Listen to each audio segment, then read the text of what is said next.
Today on Jimbo Vision, at last, it's The Force Awakens.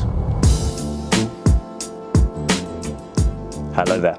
This midweek there was a disturbance as millions of voices cried out and pretty much wet themselves as the titles finally rolled on the most eagerly awaited film like ever, Star Wars Episode 7, in which j.j.abrams drops a couple of proton torpedoes down the thermal exhaust of the Lucas prequels. Now, we've all been hurt by new Star Wars films before. I was heartbroken when I found out that Django Unchained was just a Western, but seeing The Force Awakens was like discovering Santa does exist. Friends, we are home again, just like they promised in the trailers. Quite simply, Abrams and Lawrence Kasdan have ended the dark times of Darth Lucas and restored balance to this film about the Force. The screenplay by Kasdan, who scripted the original Empire Strikes Back and Return of the Jedi, snaps and sizzles just like old times. The much vaunted special effects, so real, they don't even look like special effects. And the casting, which arguably was the biggest problem of the prequels, alright, maybe the second biggest problem, is absolutely spot on here. Abrams has the original cast back, all of it, plus some excellent new additions.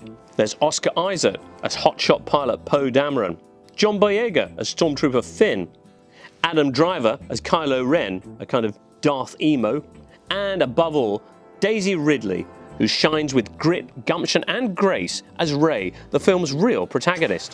Plus there's the new droid, BB-8, and the scene where Wally turns up and says, "No BB, I am your father," is really moving. Now, even if you're not a true believer, The Force Awakens is still a simply stunning piece of cinema, a pangalactic blast whose breathless plot and pacing almost doesn't leave you time to appreciate its sheer scale and beauty. If you are of the faith, though, then my word, you have to take your hat off to what Abrams has achieved here. Basically, he's taken everything you could want in a Star Wars film and put it all in one movie. From doing the Kessel Run in under 14 parsecs, sorry, 12, to I got a bad feeling about this.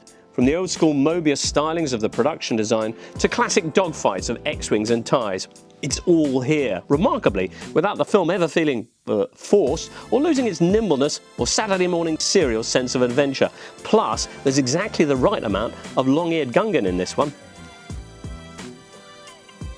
The verdict. Short of a scene where they feed Jar Jar to the Great Pit of Carkoon, it's hard to know how this movie could be any better. But a few Star Wars puns, right?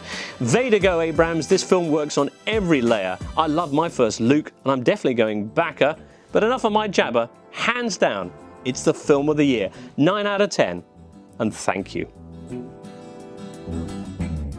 By the way, thanks for watching, and we always appreciate your retweets and subscriptions.